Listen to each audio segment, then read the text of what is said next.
3 passos para você ter uma pauta de sucesso, que a gente chama aqui de pauta matadora. Eu não sei se você sabe, mas os veículos de comunicação, cada jornalista costuma receber em torno de 300 sugestões de pauta todos os dias.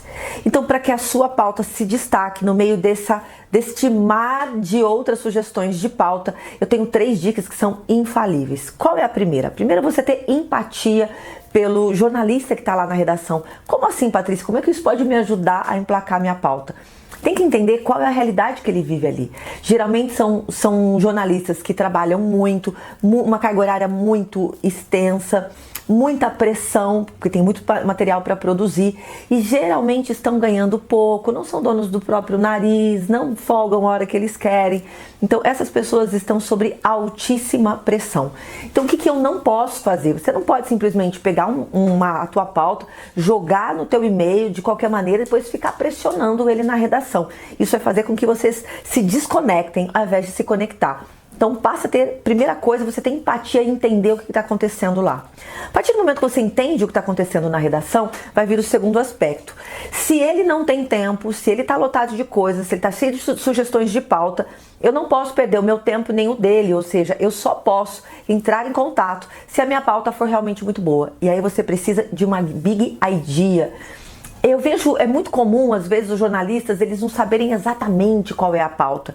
Então, às vezes, eles abordam o jornalista dizendo assim, ai, olha, agora vem o Junho Vermelho, vamos fazer uma pauta sobre isso? Não! Qual é a sugestão de pauta? Qual a big idea? O que seu cliente tem a ver com o Junho Vermelho? Como é que você contribui? O que é que ele tem para dizer? Você tem que chegar para esse jornalista na redação com a ideia completamente montada e já dizendo para ele, olha, a fonte é essa, a gente pode gravar nesse banco de sangue aqui, pegando o exemplo do Junho Vermelho, que é para doação de sangue, né, em prol dos doadores de sangue. Então você já tem que chegar com tudo isso pronto, de novo, com empatia, pensando no quanto ele está lá danado, né, apertado de tempo. Então já chega com uma big idea. Eu também vejo muitos jornalistas se perdendo nas ideias. Ele traz uma informação, mas ele não traz dados, ele não traz números. Né? Vamos pensar de novo na pauta do Junho Vermelho. Então, qual é o índice de doação de sangue? Sua cidade tem banco de sangue? Não tem? Se não tem, onde vai buscar? Tem faltado? Não tem faltado? Enfim, traga dados para o jornalista, traz a informação completa. E aí vem o último aspecto, que é muito importante. Não adianta você ter empatia, ter uma big idea, e na hora de mandar o e-mail para esse jornalista, você coloca lá, sugestão de pauta. Lembra que ele recebe cerca de 300 sugestões de pauta todos os dias? Ele não tem tempo de abrir todos os e-mails. Geralmente ele começa abrindo isso. Foi uma pesquisa que eu fiz junto aos meus amigos, produtores e jornalistas de redação. Eles começam abrindo pelas fontes que eles já conhecem e confiam. Então, o que a Patrícia mandou aqui de automobilismo? Ah, a Patrícia mandou isso aqui. Depois ele vai olhar os outros e-mails. Então, o que você precisa fazer? Precisa caprichar no assunto do e-mail. Não adianta só colocar sugestão de pauta ou pauta. Ele já sabe que você tem uma sugestão de pauta. Então, o que você vai colocar ali? Você vai colocar por exemplo, exclusiva, Junho Vermelho, Ricardo Maurício comanda a doação de sangue no Hospital das Clínicas de São Paulo. Opa, então o piloto da Stock Car está comandando uma doação de sangue? Como assim? Vamos entender mais sobre isso, porque é diferente. Não é só uma doação de sangue, não é só um banco de sangue. É um piloto da Stock Car comandando, peraí. Eu faço a primeira coisa, que é chamar a atenção do jornalista, já no assunto. Se é exclusiva, já coloca ali que é exclusiva. Se não é, só tira essa palavra, mas deixa claro do que se trata.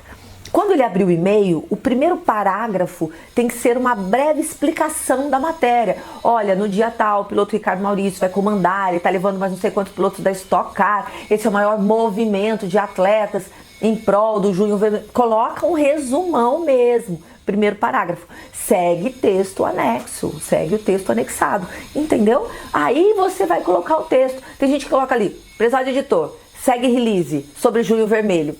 Aí, você vai ter que abrir o seu release, ler o seu texto para entender qual é a pauta. Não, de novo, já coloca ali na cara. Qual é a pauta, qual a ideia central, né, qual a big idea, quem são as fontes, como é que você vai gravar, já dá sugestão de data, inclusive, já dá sugestão de lugar, deixa tudo montadinho. E aí a chance da sua pauta não emplacar, fofolete, é muito pequena, sacou? Então, primeiro passo, gente, para que tudo isso aconteça, é sempre estar focado em quem está lá na redação. Curtiu? Então se você curtiu esse vídeo, eu vou pedir para você dar uma curtida aqui embaixo. Aí a gente conta pro YouTube que o conteúdo do Viver de Jornalismo é relevante e ele começa a distribuir esse conteúdo para outras pessoas dentro da rede. Eu também vou te pedir para compartilhar esse vídeo com pelo menos um jornalista que seja amigo seu e diz para ele, olha lá, tem um canal chamado Viver de Jornalismo. O que a gente faz aqui? Eu mostro como é que você vai viver dessa área. Eu mostro como que você vai ser reconhecido no jornalismo, mesmo que você esteja fora do mercado. Patrícia, nunca trabalhei com jornalismo. Não tem problema, vem para cá. Porque nessa área, que aqui dentro do Viver de Jornalismo chama de assessoria de imprensa freedom, é uma maneira mais ousada de fazer matérias, de buscar cliente, de trabalhar na editoria dos seus sonhos. Então esse AIF, como a gente chama aqui, assessoria de imprensa freedom, você só vai encontrar nesse canal.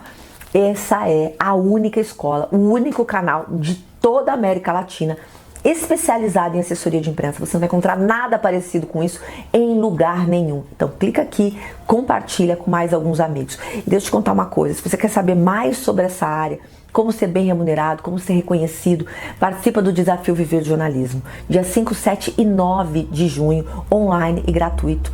Se você clicar aqui no nosso perfil, você vai encontrar um link para que você possa fazer sua inscrição. E se você estiver vendo esse vídeo depois dessa data, não tem problema. Procura aqui no canal Viver de Jornalismo ou no canal lá no Instagram.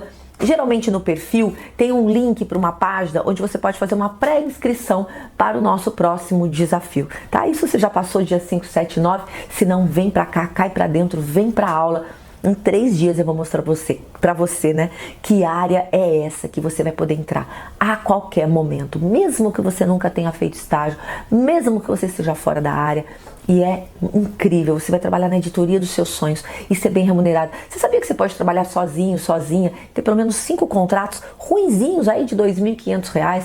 5 contratos de 2,5, sabe o que vai acontecer? Você vai ter uma remuneração de R$ 10.500, R$ 12.500. E aí, R$ 12.500, gente, é o teto do jornalista brasileiro. E você leva de 10 a 15 anos. Eu tenho um mentorado que chegou nessa faixa salarial em menos de um ano. Quer saber como isso funciona? Participa do Desafio Viver Jornalismo, continua curtindo o nosso canal. Toda terça-feira, 7 horas da noite, tem aulão gratuito. Há quase 3 anos, todas as terças-feiras, eu estou aqui dando uma aula gratuita para você sobre o quê? Sobre assessoria de imprensa, que é jornalismo, sim. Vem entender mais sobre isso.